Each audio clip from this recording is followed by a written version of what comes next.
नमस्कार दोस्तों, स्वागत है आपका अपने चैनल स्टडी पॉइंट गुरुजी में। और आज हम आपके लिए लेकर आए हैं बहुत ही मोस्ट इम्पोर्टेंट वीडियो।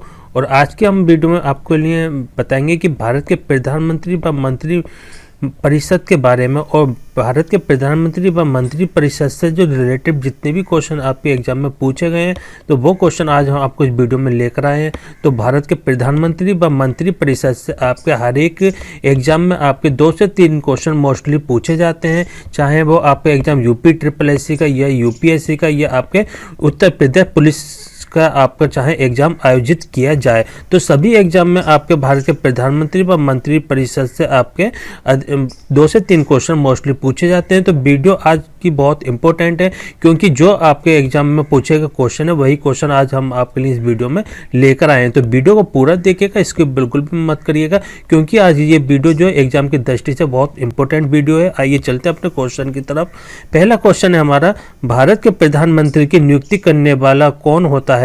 तो जो भारत के प्रधानमंत्री की नियुक्ति करता है वो कौन कहलाता है? राष्ट्रपति। तो राष्ट्रपति के द्वारा भारत के प्रधानमंत्री की नियुक्ति की जाती है। राष्ट्रपति के द्वारा जो है भारत के प्रधानमंत्री की नियुक्ति की जाती है।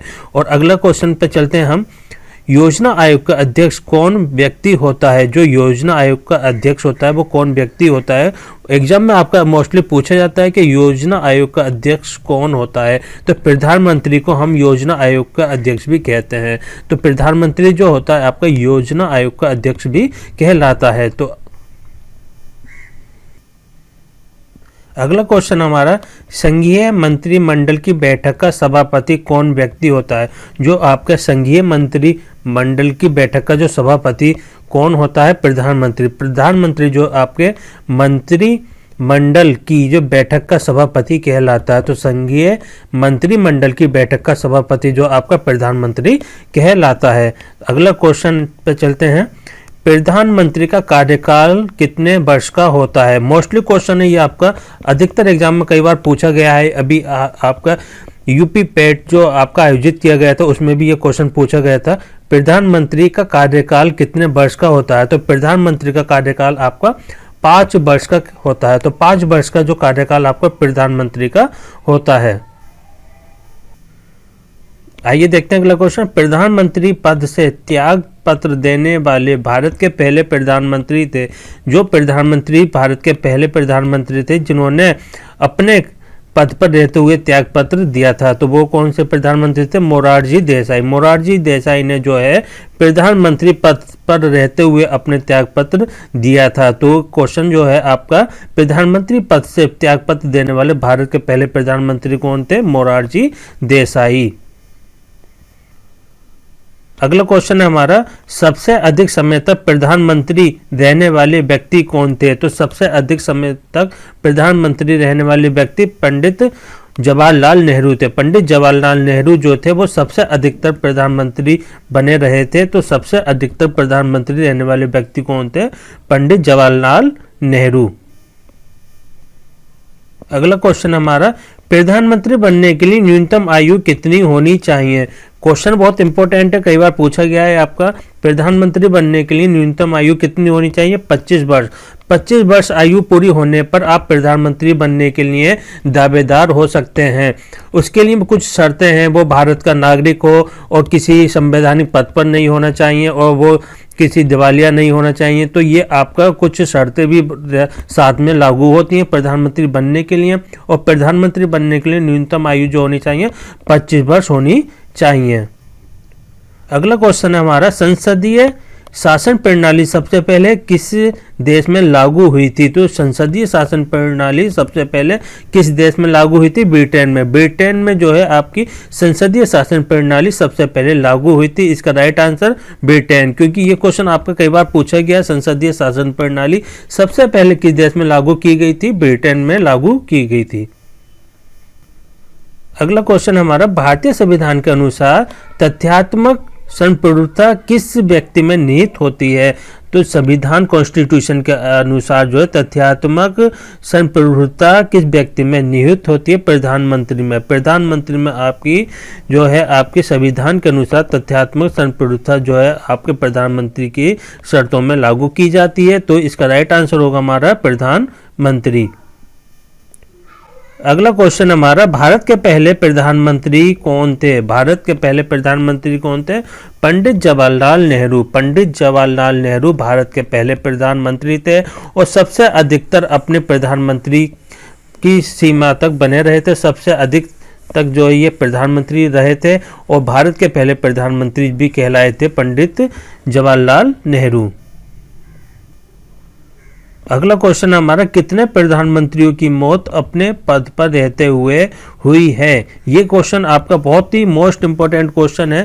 कितने प्रधानमंत्रियों की जो मौत हुई थी, डेथ हुई थी, वो अपने पद पर रहते हुए हुई थी? तो इसका राइट आंसर है 3 प्रधानमंत्री। 3 प्रधानमंत्रियों की मौत जो है अपने पद पर रहते हुए हुई थी। ये क्वेश्चन आपका कई बार पूछा गया क्वेश्चन है, तो इसका जो राइट है आंसर आपका 3।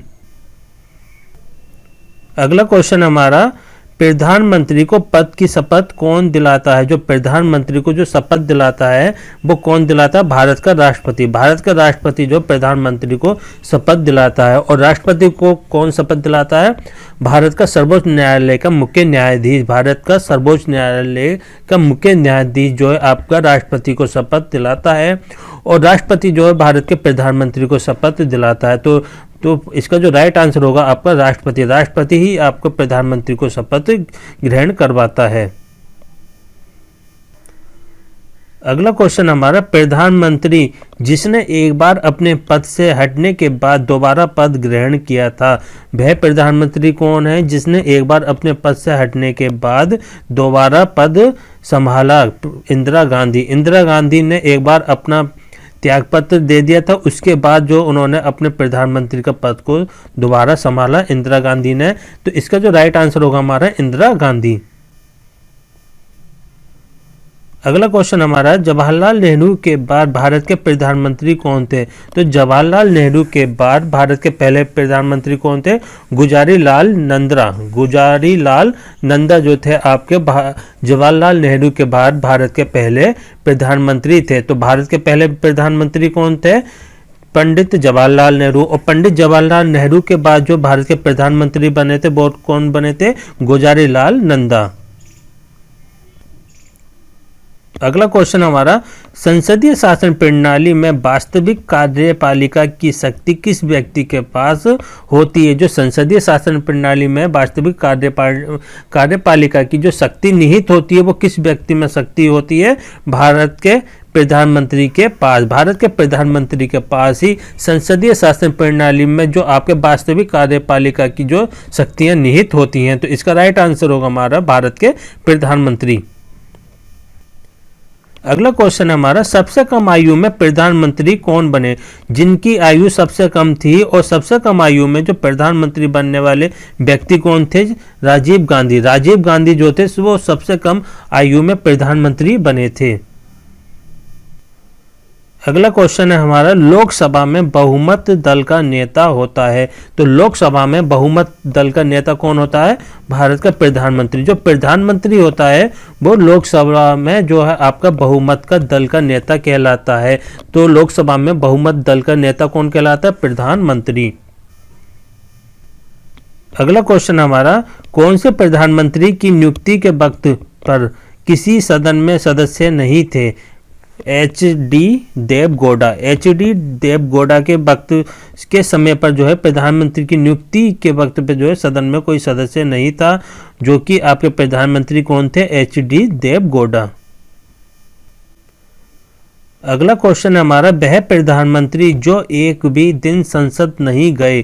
चौधरी चरण सिंह। चौधरी चरण सिंह जो प्रधानमंत्री थे वो संसद एक भी दिन नहीं गए थे। तो इसका राइट आंसर होगा चौधरी चरण सिंह। अगला क्वेश्चन है हमारा, यथार्थ कार्यपालिका की समस्त सत्ता जिसमें निहित होती है वह कहलाता है। तो यथार्थ कार्यपालिका की समस्त सत्ता जो किसमें निहित होती है? मंत्री परिषद में। मंत्री परिषद में जो है आपके यथार्थ कार्यपालिका की समस्त सत्ता जो है आपके निहित होती है और मंत्री परिषद में ही आपके यथार्थ कार्यपालिका की शक्तियां जो आपके निहित होती हैं। तो इसका जो राइट आंसर होगा मंत्री परिषद। अगला क्वेश्चन है हमारा, संघीय मंत्रिपरिषद के मंत्री किस लिए उत्तरदायी होते हैं? तो संघीय मंत्रिपरिषद के मंत्री लोकसभा के लिए उत्तरदायी होते हैं। लोकसभा के लिए जो उत्तरदायी होते हैं, संघीय मंत्रिपरिषद के मंत्री जो आपके लोकसभा के लिए उत्तरदायी होते हैं।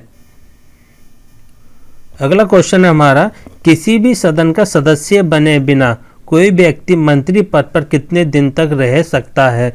6 माह। 6 माह तक जो है कोई भी व्यक्ति जो है किसी भी सदन का सदस्य बने बिना ही कोई व्यक्ति मंत्री के पद पर बने रह सकता है 6 महीने तक। अगर कोई व्यक्ति कोई भी सदन का सदस्य नहीं है तो वह व्यक्ति मंत्री के पद पर जो 6 महीने तक बना रह सकता है। तो इसकी जो शर्तें हैं, 6 महीने तक जो है मंत्री अपने पद पर बना रह सकता है, उसके बाद वो त्यागपत्र देगा, क्योंकि 6 महीने का ही समय उसमें निहित होता है। अगला क्वेश्चन है हमारा, संविधान के जिस अनुच्छेद में मंत्रिपरिषद की नियुक्ति व पदायुक्ति का प्रावधान है?